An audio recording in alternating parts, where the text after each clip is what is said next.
I don't even know what day it was anymore, but I remember the exact sound of the door latch clicking into place. That quiet little metallic snap that told me she was home. Too quiet for someone just getting back from a dinner with college friends she hadn't seen in years. Too careful. Like she was trying not to wake the house. Or not to get caught. I was standing in the hallway in the dark. No lights on, not because I was trying to be dramatic, but because I didn't want to give her the comfort of expecting anything. I didn't want her to walk into her home, my home, and feel safe in her lie. She didn't see me right away. I heard her whisper something soft, syrupy. The way she talks when she's been drinking just enough to pretend she's charming, not trashed. She made her way to the kids' room. Whispered goodnight. I could hear her lips make contact with their foreheads like she was sealing her betrayal with a kiss on something innocent. And then she turned around and saw me. The hallway light was off, but the bathroom door behind me was cracked just enough to spill that cold, blue light across my face. She saw it. She saw me, and she froze. No gasp, no scream, just her body locking up like a machine that had short-circuited. Purse still slung over her shoulder, coat half unbuttoned, keys dangling from her hand like she'd forgotten how to move. Her lips parted slightly, and I watched her eyes scan me. Not like someone looking at her husband. No, it was the look of someone running calculations. What does he know? What did he see? How much time do I have before he says something? I didn't speak. Not yet. I wanted her to stew in it, to taste the fear she'd so casually fed me for weeks.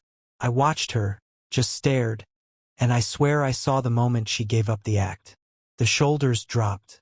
The face softened, but not with guilt. No, with annoyance. Like I was the inconvenience.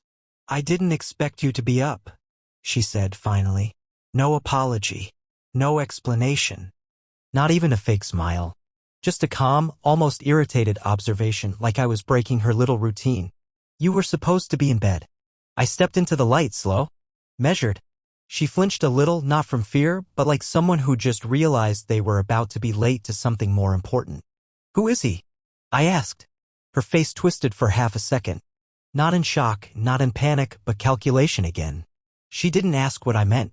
Didn't pretend she didn't know what I was talking about. She just blinked and said, "That's what this is?" This, I said, is me giving you one chance to tell the truth before I start pulling at every thread I've already found. I expected denial. I expected gaslighting. What I got was silence, followed by the most chilling shrug I've ever seen. She walked past me. Walked right into our kitchen like it was any other night. Opened the fridge. Poured herself water. Drank. And only then did she turn around. Okay. Fine. There's someone. You happy now? That was it. No name. No story. Just that. And a tone that told me she wasn't sorry. She was bored. You've been lying to me for how long? I asked, voice low, fists clenched behind my back because if I let them show, I didn't trust myself. She leaned against the counter and looked at me like I was overreacting to a flat tire. You work late. You're always tired. You don't notice things. So don't act like this is some shock. Things haven't been good in a long time. And there it was, the pivot. Blame. Deflection. I wasn't shocked, not anymore. I was studying her now, watching her lie to me with the same mouth she kissed our kids with. You kissed them, I said, barely above a whisper. You kissed them goodnight like you're not walking around with someone else's scent on you. She rolled her eyes. Rolled her eyes. Oh, grow up. Don't make this a morality play. At that moment, I didn't know what burned more, her betrayal or the absolute lack of remorse. She wasn't sorry. She wasn't even angry that I found out. She was just inconvenienced by my reaction. But this was only the beginning. I hadn't even told her what I knew, what I'd seen, what I had proof of, because I hadn't planned to confront her that night. I didn't know she'd come home early. I didn't know I'd be standing in the hallway when she walked in, all perfume and contempt. But the thing about fate, it doesn't care if you're ready. And neither did she. I didn't plan for the confrontation to happen in our dim kitchen with a half glass of water sweating on the counter between us. But sometimes moments choose you. And that night, I let the silence hang between us like a blade. Her expression was dry, impatient, like she was waiting for me to finish my little tantrum so she could get back to whatever excuse of a life she was building in the shadows. She had no idea. "I know where he works," I said, keeping my voice flat. No theatrics, just facts. She blinked. "Nothing more." "I know what car he drives. Silver Audi. 2019. Parked behind the dumpster at that sad little bar you told me was your safe space for writing. Now I saw something, not fear, but irritation dressed up as fake surprise. She cocked her head and gave me this look like I was some annoying cashier asking if she wanted to sign up for store credit. "Oh my God," she muttered, turning away. "You followed me?" That made me laugh. I actually laughed. Because I hadn't followed her. I didn't need to.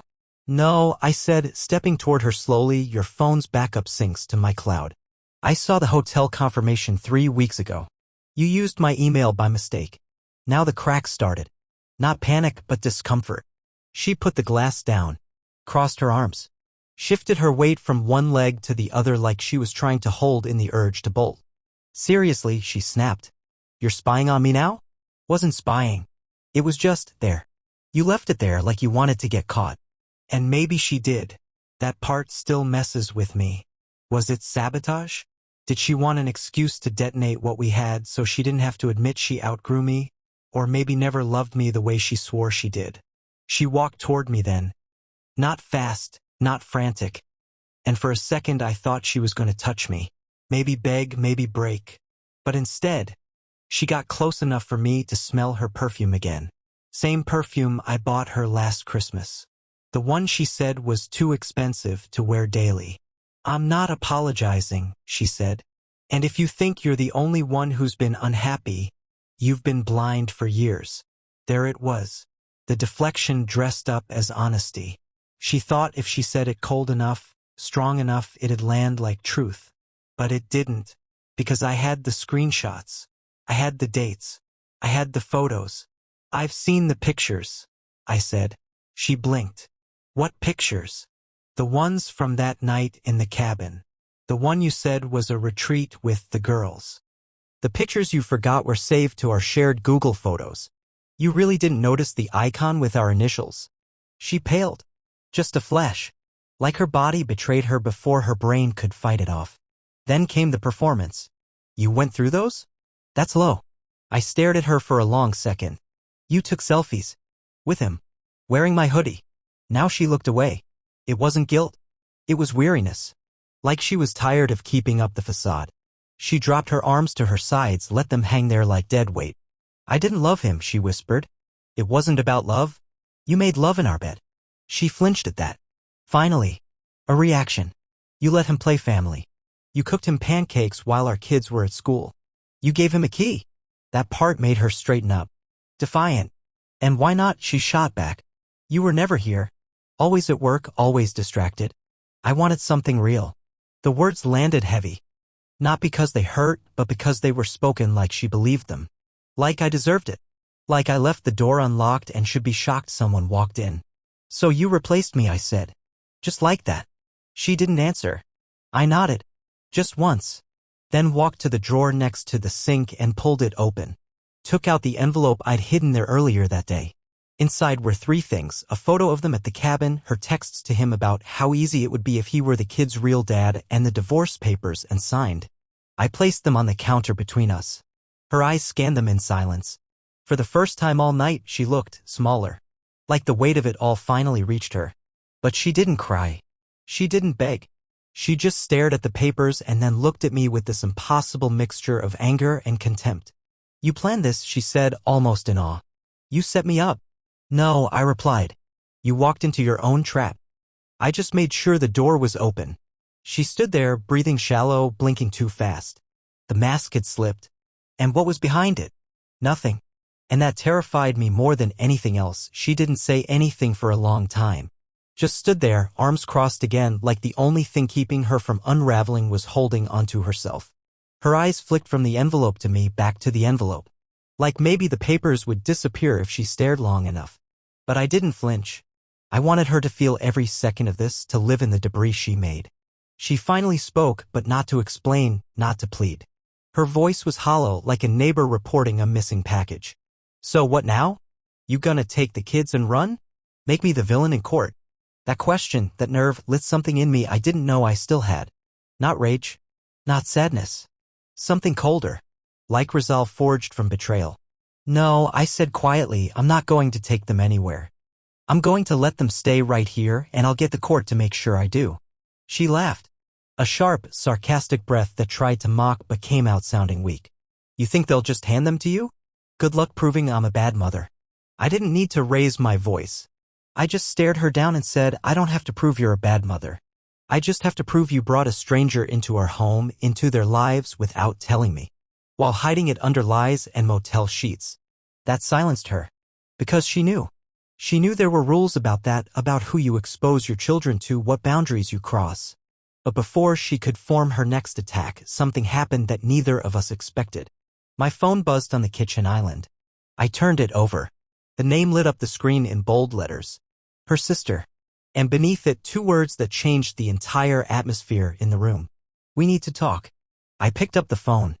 She started to say something, maybe to stop me, maybe to guess what it was about, but I turned away from her, stepped into the hallway and answered. Hello? The voice on the other end wasn't panicked. It wasn't warm either. It was strained, like someone holding back something heavy. I didn't want to be part of this, her sister said. But I can't keep pretending I don't know what she's doing. I was silent. She took that as permission to continue. She's been seeing him for over a year. His name's Aaron. She told me it was over months ago, but last weekend she slipped. She bragged. Said he bought her jewelry, something expensive. Said she kept it in the trunk so you wouldn't find it. I leaned against the wall. Closed my eyes. Why are you telling me this now? I asked. Because, she said quietly, she told me she was planning to leave you. Not with honesty. She wanted to wait until after your birthday. Let you throw that party, let you play husband one last time. Then she was going to blindside you. Take the kids if she could. Said she'd earned a fresh start. I didn't speak. Couldn't. I felt a weight press against my chest. Not sadness. Not anger. Something deeper. Disgust, maybe. At her. At myself. At every moment I looked the other way while she was planning to steal the ground from under me. Her sister continued. I'm sorry, but you deserve to know. And one more thing. I heard her inhale like it physically hurt her to say it. She told me once. She said she only married you because you were safe, and she thought she could learn to love you. But when Aaron came along, she realized she didn't have to try anymore. I hung up. I didn't say goodbye. I walked back into the kitchen. She saw my face and straightened up, suddenly on edge. What? I didn't speak right away. I just stared. And then I said slowly, your sister sends her love. She froze. She knew. That was the first time I saw her panic. Real panic. Her breath caught, her hand instinctively reached for the back of the chair like she needed to steady herself. What did she say? She asked, eyes narrowing. I didn't answer. I didn't need to. Because now I had something more powerful than proof. I had leverage. And I was going to use it. She backed away from me slowly, eyes darting like a cornered animal. That mask she wore so confidently, the calm, the indifference, the fake strength, it was gone. Her voice, sharp just moments ago, suddenly dipped into a forced whisper. What did she tell you? I didn't answer. I just placed my phone on the counter, turned the screen toward her, and tapped the last call. 7 minutes, I said. That's how long it took for her to flip on you. 7 minutes. That's all the loyalty you got. She shook her head, but it wasn't denial. It was disbelief. That someone so close to her, someone who knew all the details, had turned. That the web she'd spun so carefully was unraveling from the inside. You don't get to use my family against me, she hissed. I smiled. Not out of joy, but out of irony. You already did. You just didn't think they'd stop playing along. She clenched her fists. Her whole body was tense now. Not with fear but fury. Fury at losing control. At the realization that I was no longer the idiot husband she could outmaneuver. She opened her mouth, probably to lash out again. But I cut her off. You plan to leave me after my birthday, I said. The words like knives now. You were gonna let me throw that party, smile for photos, kiss the kids goodnight, make a toast to family, and then what? Vanish with a suitcase and a legal trap waiting in a lawyer's office. Her eyes flickered. That was the tell. She'd planned it. Exactly like that. She looked away, jaw tight, and then she laughed. But this time it wasn't sarcasm. It was bitter, broken. You always thought you were smarter than me, she muttered. But you didn't see this coming. Not for a second. I didn't want to, I replied. Because I thought you were better than this. Better than a plan to gut our life like a fish just to chase some boring fantasy with a middle-aged office manager who compliments your hair and pays for dinner. She moved fast, reached for the envelope again, yanked out the photo, the one of her and Aaron wrapped in a cabin blanket, smiling like teenagers on prom night. You want me to beg, she said. You want me to cry and say it was a mistake? You want the big, cinematic meltdown? Sorry, not giving you that. You want a villain? Fine. Here I am. And there it was. Her confession, dressed up as defiance. No more lies. No more filters. Just the raw ugliness of someone who decided she had nothing left to lose. Good, I said. Because now we're being honest. I reached back into the drawer and pulled out the flash drive I'd tucked in days ago, labeled only with a date. I placed it next to the envelope. That's everything. The hotel check-ins. The texts. The call logs. The GPS data. Even your little girl's retreat receipt for wine and strawberries and one room with a king-size bed. I didn't collect it for revenge. I collected it so that when you tried to take the kids, the court would know exactly who you are. She stared at it like it might explode. You think this makes you the hero? She asked. No, I said. There are no heroes here. But there's going to be justice. Then, a pause. Something flickered in her face. Regret? Maybe. Or maybe just the realization that her grip on the steering wheel was gone. She stepped back, picked up the water glass she'd left sweating on the counter and took a sip, slowly, like she was buying time. Then she looked at me with this cold clarity. So that's it? This is war. No, I said. This is checkmate. I walked out of the kitchen and toward the staircase. Not to escape, but to go check on our kids. Because they were still asleep upstairs. Still dreaming. Still innocent. And they deserved more than a house built on lies. As I climbed the steps, her voice followed me. You think they'll love you more for this? She called out. For tearing their family apart? I stopped at the top step, turned slightly, just enough for her to hear me but not see the storm sitting on my face. No, I said. They'll love me for showing them what self-respect looks like. And with that, I disappeared down the hallway, leaving her alone in the kitchen, with nothing but a flash drive and a broken version of the future she thought she could control. The house was dead silent the next morning. No sound of the coffee grinder. No footsteps on the stairs. No cartoon voices bouncing off the walls from the kids' iPads. Just silence, and the ticking of the kitchen clock, each second chipping away at whatever remained between us. I slept in the guest room. Not that I slept. I lay there with my eyes open, watching shadows shift across the ceiling, wondering how long she'd been pretending, wondering if I'd ever actually known the person who wore my ring. At 7:12 a.m., I heard the soft thud of the front door. Not the usual slam. It was gentler this time. Calculated. She was leaving, but not for good. No suitcase. No slamming drawers in the night. Just gone. Maybe a morning drive. Maybe to him. Didn't matter. Not anymore. I stayed upstairs. Got the kids ready like nothing happened. Pancakes. Lunchboxes. Smiles that hurt to fake. Liam asked where his mom was. I told him she had an early appointment. Ava asked if we could go to the park later. I said yes, even though I felt like a cracked plate holding fruit, still functioning, but one bump away from collapse. At 8:23 a.m., after the school drop-off, I returned to the house. And there, wedged between the door and the frame, was an envelope. Unmarked. Just my name.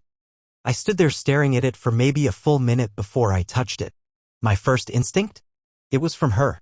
A plea. A guilt bomb.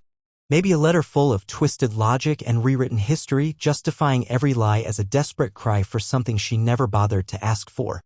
But the handwriting wasn't hers. It was tighter. Controlled. Mail.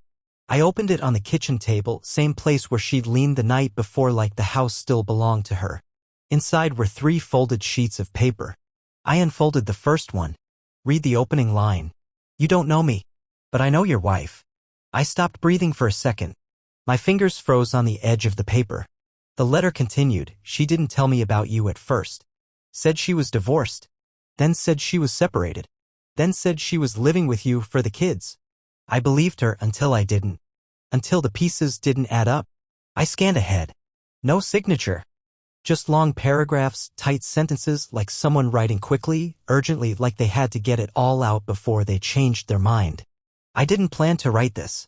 I didn't want to be dragged into the mess. But I've got my own kid. And I started thinking, what if this happened to me? What if someone did this to my family? You deserve the truth. Even if it burns. He listed dates, times, places they'd met. Confirmed everything I already knew and worse. That she'd invited him to her home when I was on work trips. That she told him she was looking for a place for her and the kids and hoped I'd just sign whatever papers she dropped in front of me. And then there was this. She said something one night after a few drinks. It stuck with me. She said he's a good guy, but he's just so boring. I need more than what he gives. I sat back in my chair. Let the paper fall to the table like it weighed 100 pounds. This wasn't just cheating. This wasn't just lies. This was contempt. She despised me. And still, she ate the food I made, tucked our kids into bed, smiled for family photos. She lived in the shell of our life like a ghost, feeding off it while laughing behind closed doors. The last line of the letter hit the hardest. I ended it last week. I couldn't keep playing the part. I don't expect forgiveness, but I hope you get peace. You deserve better than her. I stared at the words. Read them again. And again. Because for the first time someone, even him, finally said it. Not just I'm sorry. But you didn't deserve this. I folded the letter. Placed it in the drawer with the flash drive and the envelope. Evidence? Maybe. Closure? Not yet. But it was something real. Something undeniable. Something that proved this wasn't a nightmare I made up in my head. She did this. And now I had his voice to back mine. I didn't know what she'd say when she came home. Didn't know what her next move would be. But I knew mine. I was done playing defense. She came back just after noon. Same door. Same quiet. Like she was trying not to wake something, or maybe trying to step around the wreckage without acknowledging it. I heard her set her keys down. Heard the subtle creak of the floorboard near the shoe rack. She didn't call out my name. Didn't ask where I was. She knew. I waited. I was in the living room, sitting on the edge of the couch like a statue, the kind people walk past without noticing until its eyes move. The letter was back on the table in front of me, opened and waiting. She entered the room, phone still in hand, glancing down as if pretending to check something, trying to keep control of the moment. You're still here, she said, like that was some unexpected inconvenience. I didn't respond. Just nodded toward the table. She saw the letter.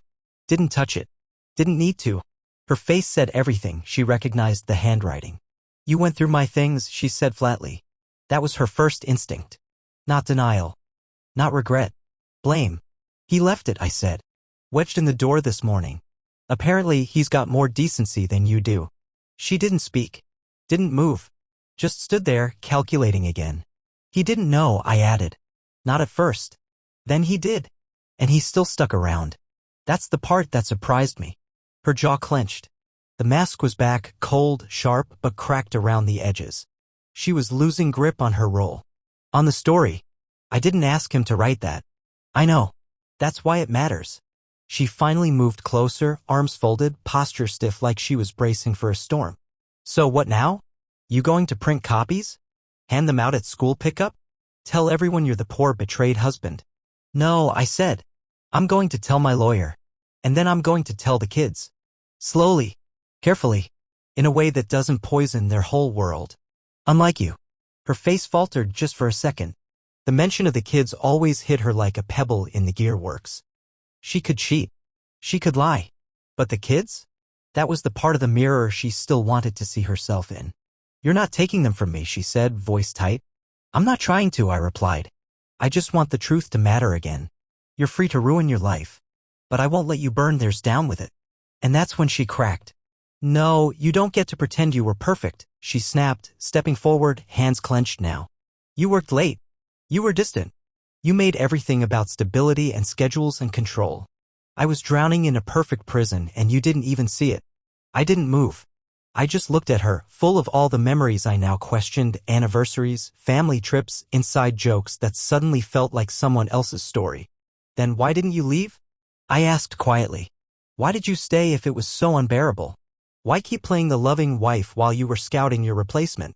She didn't answer. She couldn't. Because the truth was uglier than anything she'd ever admit. She wanted both. The security and the thrill. The safe husband and the secret. She wanted the life, not the man who built it. I stood up. I've already filed, I said. The papers are in motion. Joint custody for now. But if you keep lying, keep hiding, I will use every single thing I have. Her mouth opened, probably to say something venomous, but I held up a hand. Don't. Just don't.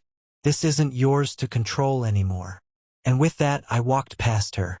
But just before I left the room, she said something that made me stop. He wasn't the only one. I didn't turn around. I didn't breathe. I just stood there, every atom in my body locking up like I'd been thrown into ice. You should know, she said, voice low now. He was just the longest. It hit harder than anything else she'd said. Not because it shocked me, but because deep down, I already knew. I left the house without another word. And for the first time in months, maybe years, I didn't feel broken. I felt done. It's strange how clarity doesn't come like a thunderclap. It sneaks in quietly like sunlight through blinds you forgot to close. You sit in the dark for so long, convincing yourself you can see, then light hits your face and you realize how blind you've been. I left the house and drove. No destination. Just me in the silence. No music. No news. No voices. Just the sound of my own thoughts finally being honest with me. She wasn't the only one. That sentence rang in my head like a fire alarm, but I didn't react to it the way I thought I would.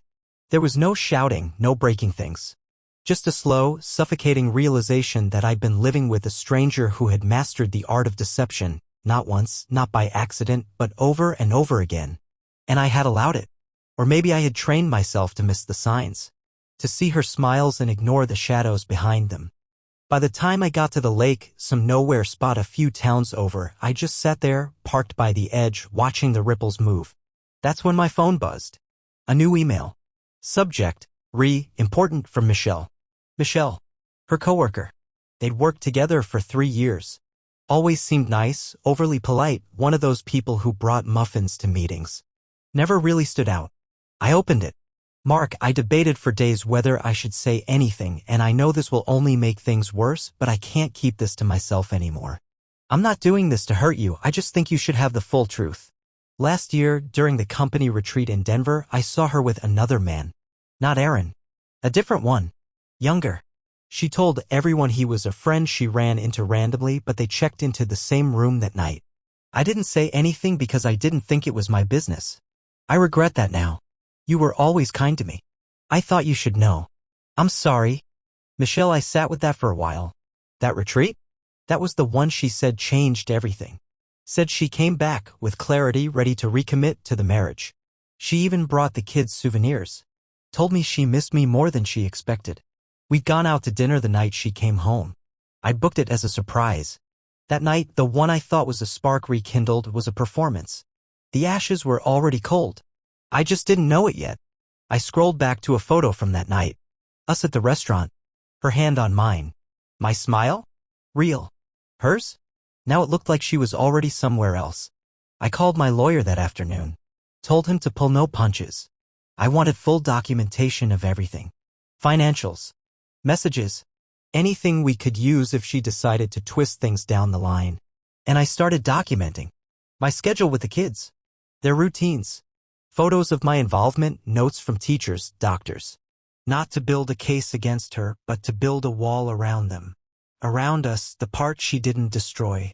Because here's the thing about betrayal.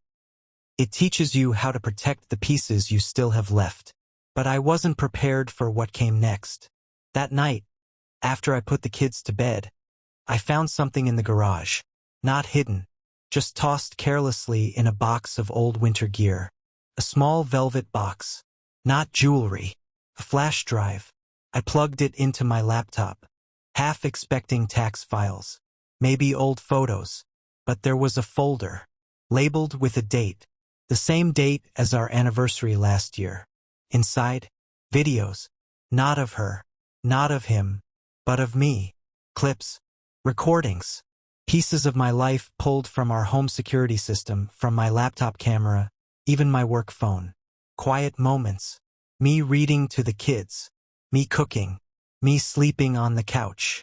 Me arguing with her. No context. No explanations. Just surveillance.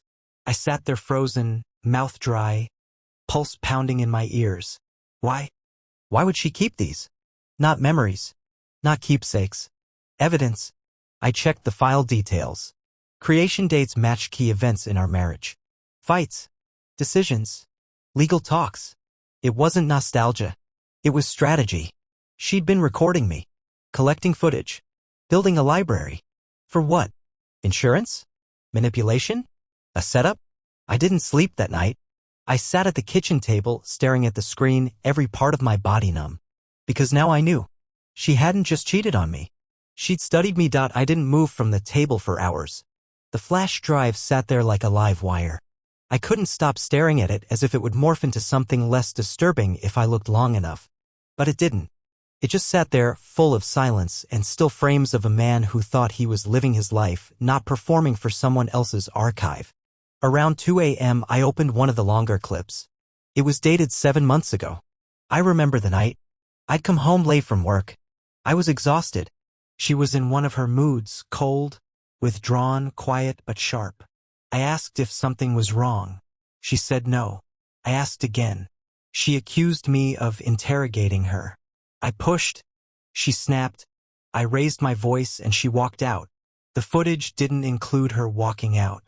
It ended just after I raised my voice. Edited. Cropped. Precision work. I opened another. Different night. Me pacing in the kitchen, visibly frustrated. My voice was clear. Upset. Maybe too loud, but no context. No beginning. No end. Just a man looking angry. And then it hit me. She wasn't just recording me for personal leverage. She was building a narrative. I clicked through more folders. She'd labeled some of them June argument, kids' bedtime tension, door slam incident. She was scripting a version of me I didn't even recognize. One where I was unstable. One where she looked like the composed one, the patient martyr, the misunderstood woman trapped with an emotionally volatile man.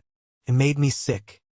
I sat there gripping the edge of the table, not with rage that had passed, but with something colder. Something worse. She was preparing to frame me. Not just legally, emotionally. For family. For friends. Maybe even for the kids someday. A slow, methodical character assassination. Laid out in folders and file names. That's when I knew I had to do something I didn't want to do. I had to fight like her. Not dirty. Strategically. So I called someone I hadn't spoken to in a long time, my cousin Tyler. We weren't close, not in the usual sense. But Tyler worked in digital forensics. Quiet guy. Paranoid about privacy. Never trusted the cloud. If anyone could tell me where these recordings came from, how they were stored, how they might have been used, it was him. He picked up after 2 rings. Hey, I said. I've got something I need you to see. There was a long pause. He didn't ask why. Didn't ask if I was okay. Send it, he said. I uploaded a copy of the drive, encrypted the link, and sent it off. An hour later, he called back. Do you want the short version or the part where I start throwing laptops out the window? Short, I said. These weren't just recordings, he said. Some of them were pulled from synced accounts. Others were remote accessed. She used your home network to install a silent monitor app on your devices. Some of it goes back over a year. I rubbed my eyes. Could she use this in court? Out of context? Sure. If she made the right edits, played the victim, painted a picture. But that's the thing. I can see the tampering. I can prove the edits. Can you help me flip it? He paused. And then I heard the smile in his voice. Oh yeah. And just like that, I had a new goal. Expose the architect behind the scenes. Not just for revenge, for truth. But that wasn't even the biggest surprise of the night. While digging through the flash drive, Tyler found a hidden folder. Encrypted. Buried under dummy files. He cracked it. Inside? Screenshots. Of my emails. My bank records. Private conversations with colleagues. Even draft messages I never sent. She wasn't just watching me. She was building a profile. Of my weaknesses. My habits. My fears. All while sleeping next to me. Calling me babe. Asking me what I wanted for dinner. And I knew then the woman I married wasn't real. She was a blueprint wrapped in skin. And now I was going to tear the structure down, the revenge fantasy people talk about. It never plays out the way you think. There's no dramatic monologue. No crowd gasping. No final punch that knocks the villain out cold. Real revenge, the kind that stings deep, is quiet. Strategic. Precise. And that's exactly how I planned mine. After Tyler sent me the decrypted files, I spent 3 days doing nothing but building a timeline. Every clip, every email, every altered message. I marked the edits. Labeled them. Matched them against the originals she hadn't bothered to delete from the cloud backups I still had access to. Then I called my lawyer. Told him everything. We met in person the next morning. He watched 3 minutes of the door slam incident clip. Then I played him the unedited version. His face changed slowly, from curiosity to disbelief to something colder.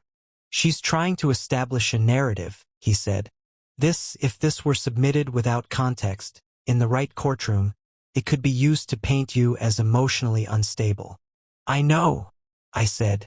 That's why I'm here now, not later. He leaned back in his chair. This changes everything. You don't just have a defense. You have grounds for full custody. Fraud. Malicious intent. This isn't infidelity anymore. This is manipulation at a level courts take very seriously. And then came the moment I'd waited for. He said, "Do you want to go public? Not tabloids. Not social media." I meant internally, to her friends, her job, the circles she moved through so effortlessly while stabbing me in the back. Her image was her armor. I wanted it cracked. Yes, I said. But I want it clean. Professional. No drama. Just facts. He nodded. Then give me 48 hours. That night, I sat in the living room after putting the kids to bed. She walked in around 10:30, pretending everything was fine. That part almost made me laugh. She didn't know the fire had already started under her.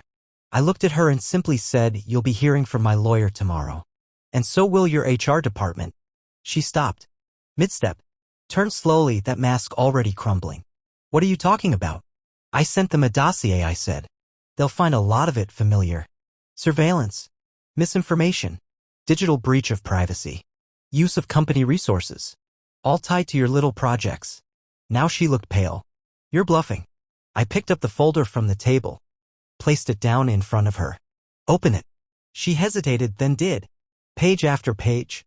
Labeled. Dated. Printed screenshots. File trails. Her texts. Her remote logins. Even the hidden app Tyler had found on my laptop. Her eyes flicked. Flicked again. Then froze. "You don't understand what this could do to me," she said, voice low now. "Different." "I think I do. This could ruin everything." "Funny," I said, leaning back. "You weren't worried about that when you were recording me through my own devices." She sat down hard, like the weight of it all finally caught up. And then, for the first time, not since the affair, not since the letter, not even after the videos, she said it. "I didn't think you'd fight back. Not, 'I'm sorry.'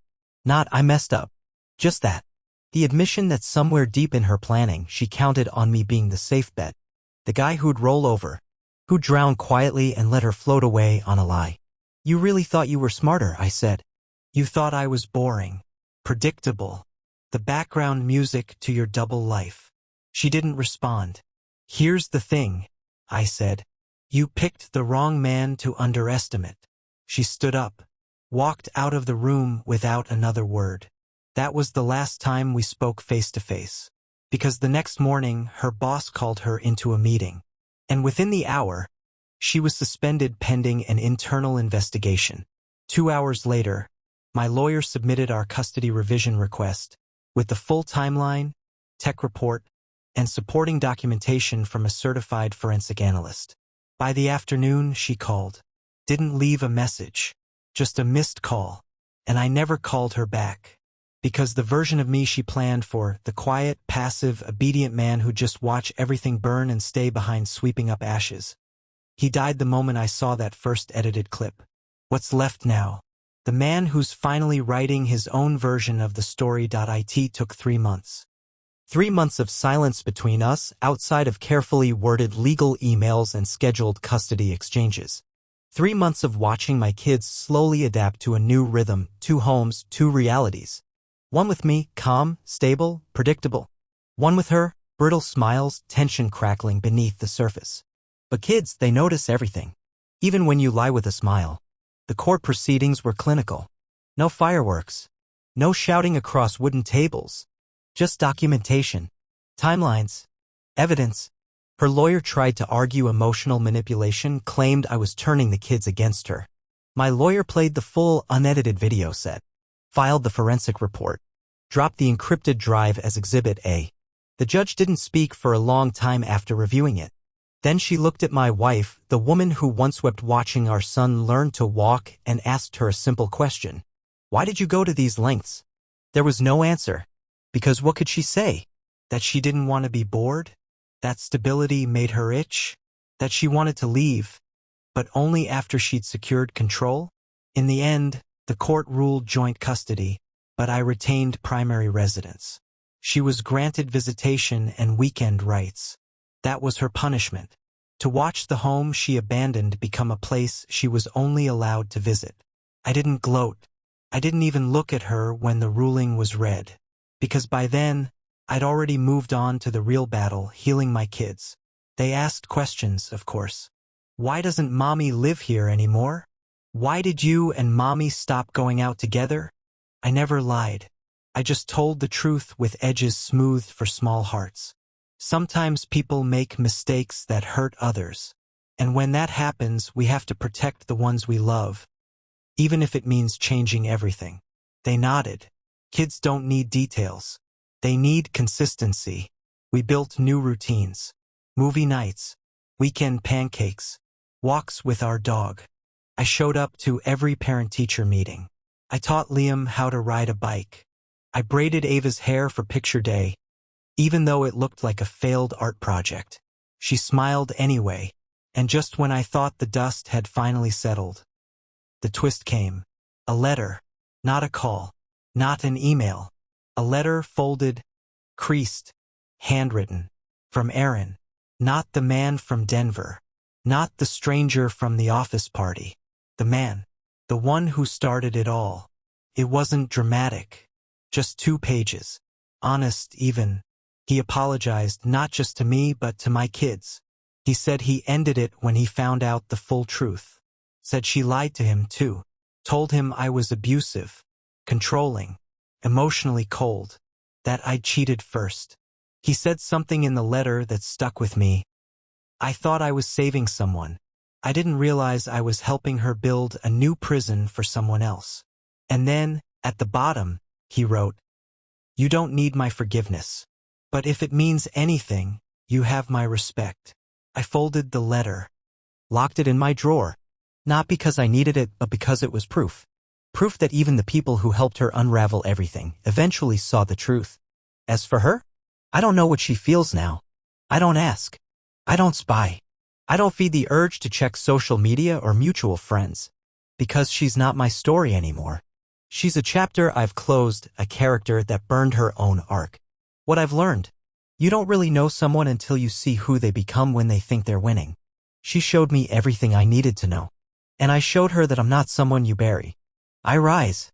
If anyone reading this is stuck in something that doesn't feel right, listen to your instincts. The lies always leak.